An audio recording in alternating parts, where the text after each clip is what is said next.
Assalamualaikum warahmatullahi wabarakatuh. Saya Raya Rahmawati Ruhyat dengan NIM 2111420025, Prodi Sastra Indonesia Konsentrasi Linguistik. Saya akan memaparkan materi mengenai problematika dan pembinaan mutu bahasa Indonesia ragam ilmiah. Ragam bahasa ilmiah. Soekarta pada tahun 2018 menjelaskan bahwa bahasa memiliki variasi atau ragam bahasa. Ragam bahasa dapat dibedakan menjadi dua, yaitu dari sisi pemakai dan dari sisi pemakaiannya. Dari sisi pemakaiannya, bahasa dapat dibedakan salah satunya dari adanya ragam bahasa jurnalistik, ragam bahasa sastra, dan ragam bahasa keilmuan atau ilmiah, dan ragam bahasa bidang lain.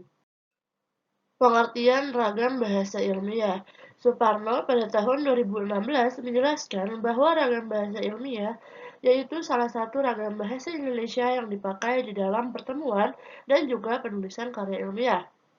Ragam bahasa ilmiah adalah ragam bahasa berdasarkan pengelompokan berdasarkan jenis pemakaiannya pada bidang kegiatan sesuai dengan sifat keilmuannya, dan bahasa Indonesia wajib memenuhi persyaratan, di antaranya yaitu sesuai dengan kaidah bahasa Indonesia baku, cermat, logis, dan juga sistematis.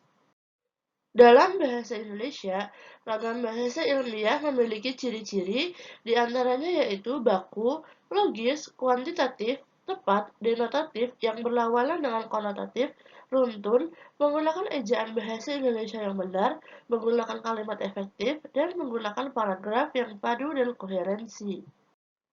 Karya tulis ilmiah. Karya tulis ilmiah menurut Wasmana pada tahun 2011 yaitu suatu produk dari kegiatan ilmiah. Karya tulis ilmiah juga bisa diartikan sebagai suatu tulisan yang membahas suatu permasalahan.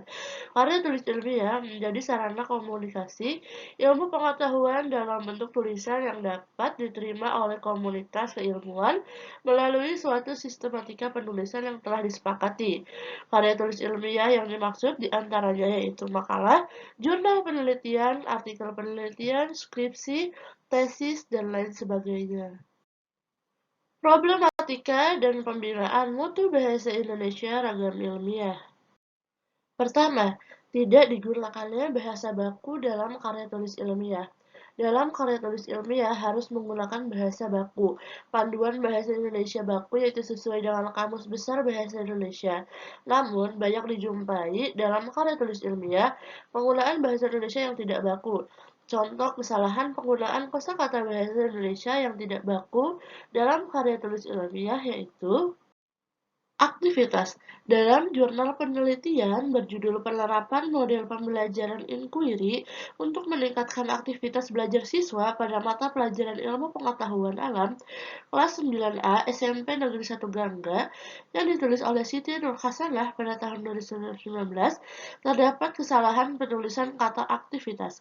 Terdapat kesalahan pada bagian pendahuluan. Pada kalimat, untuk mengatasi masalah ini, salah satu model pembelajaran yang diyakini dapat mengatasi masalah rendahnya motivasi dan aktivitas belajar siswa dalam model pembelajaran inquiry. Penulisan yang benar dan sesuai dengan Kamus Besar Bahasa Indonesia adalah aktivitas. Penulisan yang benar menggunakan huruf V. 2. Kaidah. Dalam artikel ilmiah dengan judul Membudayakan Nilai-nilai Pancasila dan Kaidah-kaidah Undang-Undang Dasar Negara RI tahun 1945 yang ditulis oleh Jimli Ash-Shidqi pada tahun 2011 terdapat kesalahan penulisan kata kaidah. Kesalahan penulisan terdapat pada judul artikel penelitian yaitu membudayakan nilai-nilai Pancasila dan kaidah-kaidah Undang-Undang Dasar RI tahun 1945, dan pada bagian isi dan pembahasan pada kalimat karena terjadi pelanggaran dan penerapan norma atau kaidah hukumnya di dalam praktik. Penulisan yang benar dan sesuai dengan Kamus Besar Bahasa Indonesia KBBI adalah kaidah. Penulisan yang benar menggunakan huruf I. Kesalahan penggunaan kata depan di dalam karya tulis ilmiah. 1. Di mana? Dalam artikel ilmiah dengan judul Efektivitas Penggunaan WhatsApp Group Selama Pandemi COVID-19 bagi Pelaku Pendidik pada tahun 2020, yang diteliti oleh Saragih dan Ansri, terdapat kesalahan penulisan kata di, yaitu kata di mana.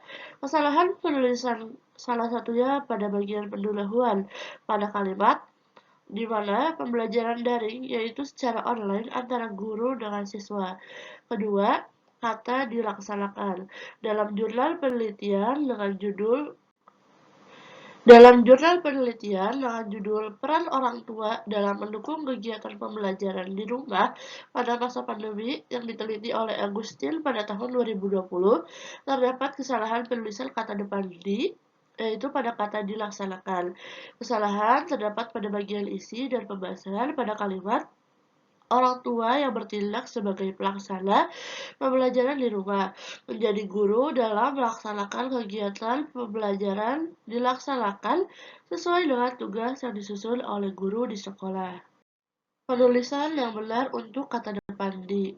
Penulisan di yang digabung terdapat pada kata di yang berfungsi sebagai imbuhan dan kata di diikuti dengan kata kerja pasif yang bisa menjadi kerja aktif jika ditambah dengan imbuhan me.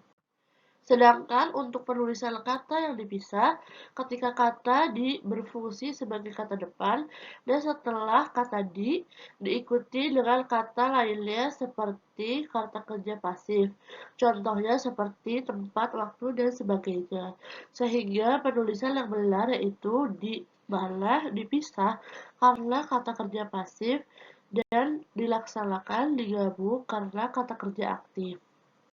Kesalahan penggunaan huruf kapital dalam karya tulis ilmiah. Dalam skripsi dengan judul Analisis Sistem Penanggalan Masehi dalam buku Almanak Sepanjang Masa karya Slamet Hambali yang ditulis oleh Nurfa pada tahun 2021. Terdapat kesalahan penulisan huruf kapital pada kata Masehi. Kesalahan terdapat pada bagian latar belakang pada kalimat. Dalam hal ini, yang akan diteliti dan dianalisis adalah mengenai cara menentukan hari tahun Masehi sebelum dan sesudah. Penulisan yang benar yaitu menggunakan huruf kapital pada huruf M, yaitu Masehi.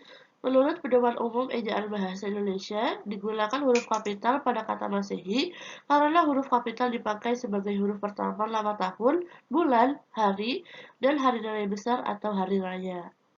Kesalahan penulisan huruf miring dalam karya tulis ilmiah. Dalam artikel ilmiah dengan judul Kebun Sekolah sebagai Laboratorium Alumni untuk Pembelajaran IPA, mengenalkan nama ilmiah tanaman dalam kehidupan sehari-hari, yang ditulis oleh Wayan pada tahun 2018. Kesalahan penulisan huruf miring terdapat pada judul buku di bagian daftar pustaka. Penulisan yang benar untuk judul buku adalah ditulis huruf miring.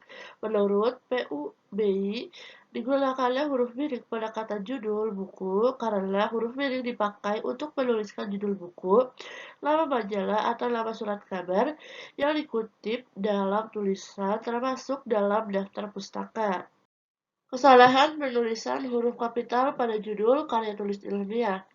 Dalam artikel yang ditulis oleh Kawang Manli pada tahun 2019, terdapat kesalahan penggunaan huruf kapital pada judul artikel ilmiah tersebut. Kesalahan penulisannya yaitu pada kata untuk. Penulisan yang benar adalah huruf U pada kata untuk seharusnya ditulis dengan huruf kecil.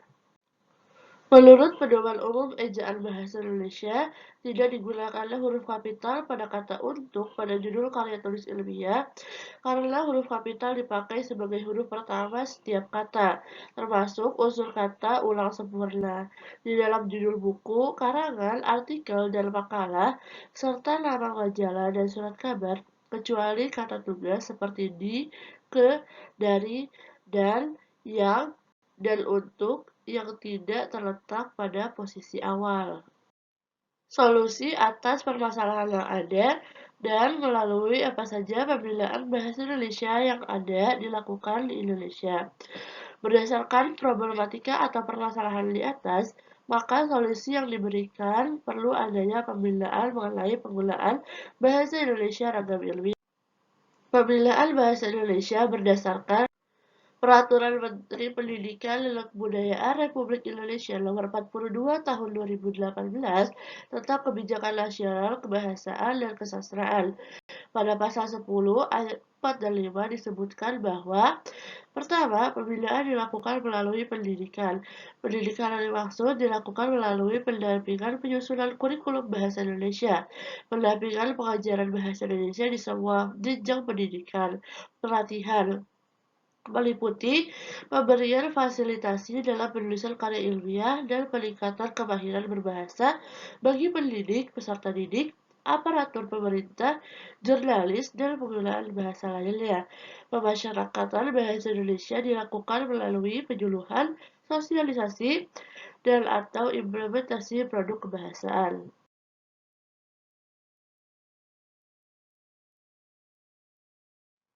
Sekian yang dapat saya sampaikan.